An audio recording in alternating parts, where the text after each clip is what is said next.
سورہ ہجر کی آیت نمبر 16، سورہ ہجر کا اور 14ویں پارے کا دوسرا رکوع۔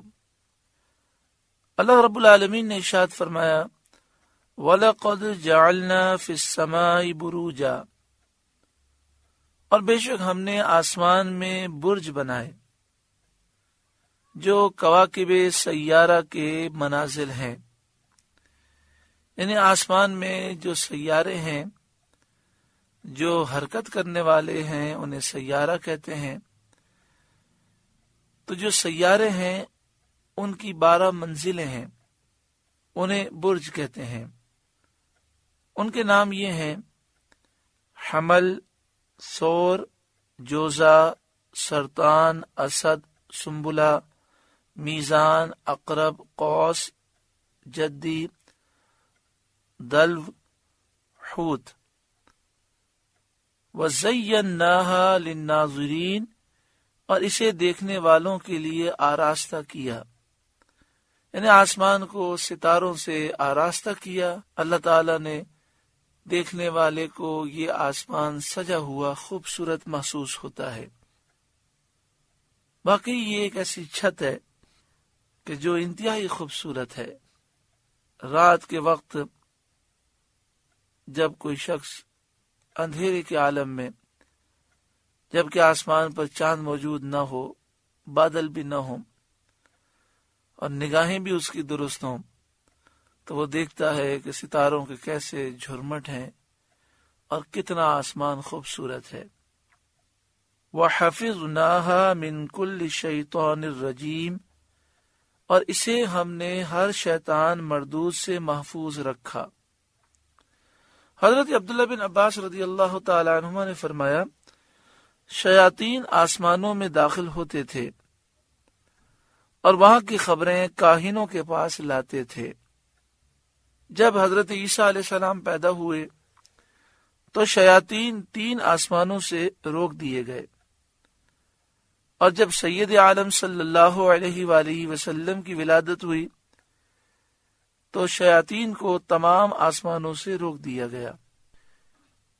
إِلَّا مَنِ اسْتَرَقَ السَّمْعَ فَأَتْبَعَهُ شِهَابٌ مُبِينٌ، مگر جو چوری چھپے سننے جائے تو اس کے پیچھے پڑتا ہے روشن شعلہ۔ شہاب اس ستارے کو کہتے ہیں جو شعلے کی طرح روشن ہوتا ہے، اور فرشتے اس سے شیاطین کو مارتے ہیں۔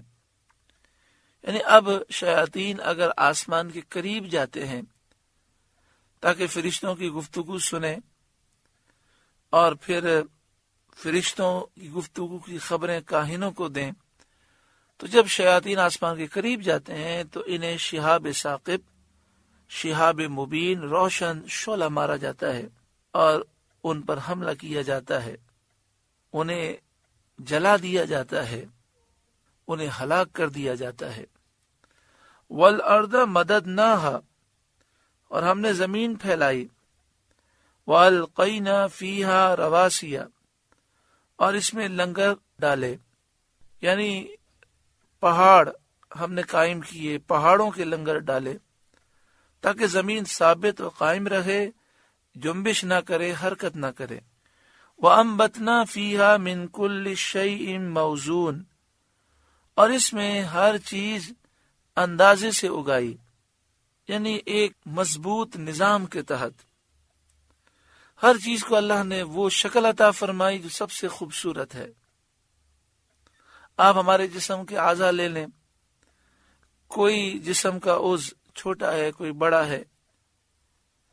ہاتھ اللہ تعالیٰ نے بڑا عطا فرمایا لیکن آنکھیں چھوٹی ہیں، تو ہر ایک کو اللہ تعالیٰ نے وہ شکل عطا فرمائی، وہ صورت عطا فرمائی جو اس کے لیے موزوں ہے۔ وَجَعَلْنَا لَكُمْ فِيهَا مَعَائِشَ، اور تمہارے لیے اس میں روزیاں کر دیں، غلے، پھل، اناج، سبزیاں۔ وَمَن لَّسْتُمْ لَهُ بِرَازِقِينَ، اور وہ کر دیے جنہیں تم رزق نہیں دیتے، یعنی اللہ تعالیٰ نے غلام کنیزیں تمہاری ملکیت میں دیں، چوپائے جانور و خدام دیے جنہیں تم روزی نہیں دیتے، روزی انہیں اللہ دیتا ہے، اللہ تعالیٰ نے وہ تمہیں عطا فرمائے، وہ تمہاری خدمت کرتے ہیں۔ وَإِن مِّن شَيْءٍ إِلَّا عِندَنَا خَزَائِنُهُ، اور کوئی چیز نہیں جس کے ہمارے پاس خزانے نہ ہوں۔ خزانے ہونا عبارت ہے اقتدار اور اختیار سے، مطلب یہ ہے کہ ہم ہر چیز کے پیدا کرنے پر قادر ہیں، اقتدار رکھتے ہیں، اختیار رکھتے ہیں، جتنی چاہیں پیدا کریں، جتنی چاہیں اور جو اندازہ مقتضائے حکمت ہو۔ ہر چیز کے ہمارے پاس خزانے ہیں، یعنی ہر چیز کے پیدا کرنے پر ہم قادر ہیں۔ وَمَا نُنَزِّلُهُ إِلَّا بِقَدَرٍ معلوم، اور ہم اسے نہیں اتارتے مگر ایک معلوم اندازے سے، یعنی ہم ایک مقررہ مقدار میں وہ رزق، وہ چیزیں پیدا کرتے ہیں اور اتنا پیدا فرماتے ہیں جتنی لوگوں کو حاجت ہے۔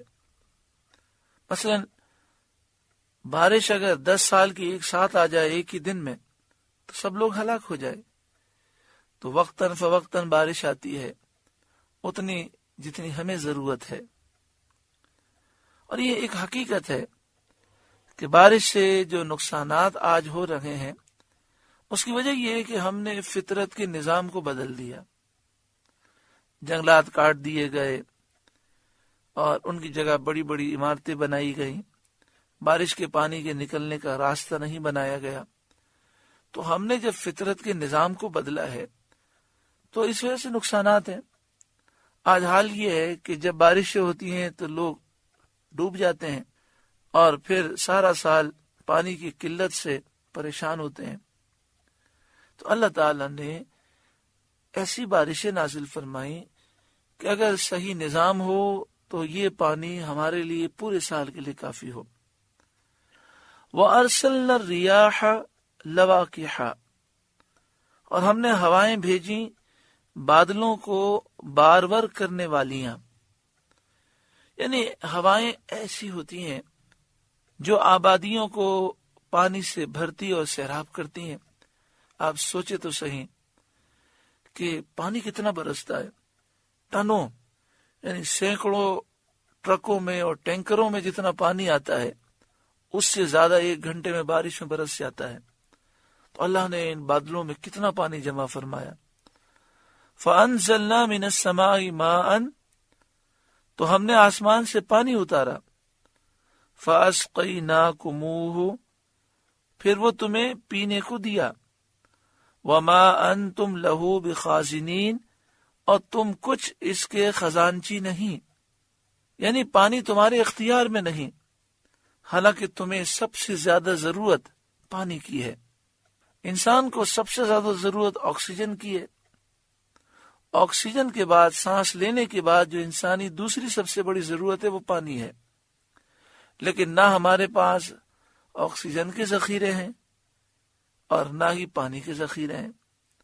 اللہ تعالیٰ نے اس فضا میں آکسیجن پیدا کی، اگر پوری دنیا سے آکسیجن غائب ہو جائے تو ایک لمحے میں، چند سیکنڈوں میں پوری مخلوق ہلاک ہو جائے۔ 2 سال 3 سال اگر پانی نہ برسے، بارش نہ برسے تو بڑے سے بڑے ملک ویران ہو جائیں۔ اس میں اللہ تعالیٰ کی قدرت ہے اور بندے عاجز ہیں، بے بس ہیں، اس کی عظیم دلیل موجود ہے۔ وَمَا أَنْتُمْ لَهُ بِخَازِنِينَ، اور تم کچھ اس کے خزانچی نہیں، پانی تمہارے اختیار میں نہیں۔ وَإِنَّا لَنَحْنُ نُحْيِي وَنُمِيتُ وَنَحْنُ الْوَارِثُونَ، اور بے شک ہم ہی زندہ کرتے ہیں اور ہم ہی مارتے ہیں اور ہم ہی وارث ہیں، یعنی تمام مخلوق فنا ہونے والی ہے، ہم ہی باقی رہنے والے ہیں۔ جو یہ دعویٰ کرتا ہے کہ میں مالک ہوں، اس کی ملکیت ضائع ہو جائے گی اور سب مالکوں کا مالک اللہ باقی رہے گا۔ وَلَقَدْ عَلِمْنَا الْمُسْتَقْدِمِينَ مِنْكُمْ اور بے شک ہمیں معلوم ہے جو تم میں آگے بڑھے، وَلَقَدْ عَلِمْنَا الْمُسْتَأْخِرِينَ، اور بے شک ہمیں معلوم ہے جو تم میں پیچھے رہے، یعنی جو پچھلی امتیں ہیں انہیں بھی ہم جانتے ہیں، اور جو سب سے آخری امت ہے امت محمدیہ صلی اللہ علیہ وآلہ وسلم، انہیں بھی ہم جانتے ہیں۔ اسی طرح جو نیکی میں، اطاعت و فرمانبرداری میں سبقت لے جانے والے ہیں، آگے بڑھنے والے ہیں، انہیں بھی ہم جانتے ہیں، اور جو سستی سے پیچھے رہ جانے والے ہیں انہیں بھی ہم جانتے ہیں۔ جو فضیلت حاصل کرنے کے لیے آگے بڑھنے والے ہیں انہیں بھی ہم جانتے ہیں، اور جو عذر سے پیچھے رہ جانے والے ہیں ہم انہیں بھی جانتے ہیں۔ اس آیت کریمہ کا شان نزول یہ ہے کہ حضرت عبداللہ بن عباس رضی اللہ تعالی عنہما سے مروی ہے، نبی کریم صلی اللہ علیہ وآلہ وسلم نے با جماعت نماز پڑھنے کی فضیلت بیان فرمائی اور جماعت کی پہلی صف کے فضائل بیان فرمائے۔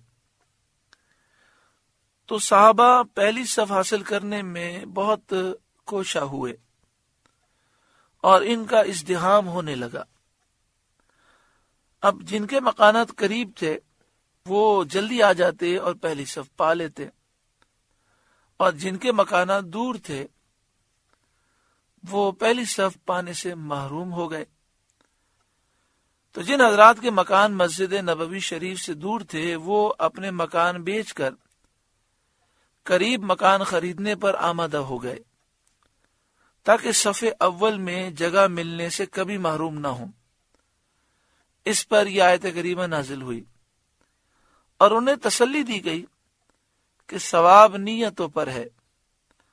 اللہ تعالیٰ آگے بڑھنے والوں کو بھی جانتا ہے کہ پہلی صف میں کون پہنچنے والا ہے، اور اللہ انہیں بھی جانتا ہے کہ جو پہلی صف میں پہنچنا چاہتے ہیں لیکن مکان دور ہونے کی وجہ سے وہ جب آتے ہیں تو پہلی صف بھر چکی ہوتی ہے۔ تو جو عذر سے پیچھے رہ گئے ہیں ان کو بھی اللہ جانتا ہے اور ان کی نیتوں سے باخبر ہے، اس پر کچھ مخفی نہیں۔ اس سے معلوم یہ ہوا کہ جو شخص نیکی کے لیے بھاگ دوڑ کرے لیکن کسی مجبوری کی وجہ سے وہ نیکی نہ پا سکے تو اللہ تعالیٰ اسے نیکی کا ثواب عطا فرمائے گا۔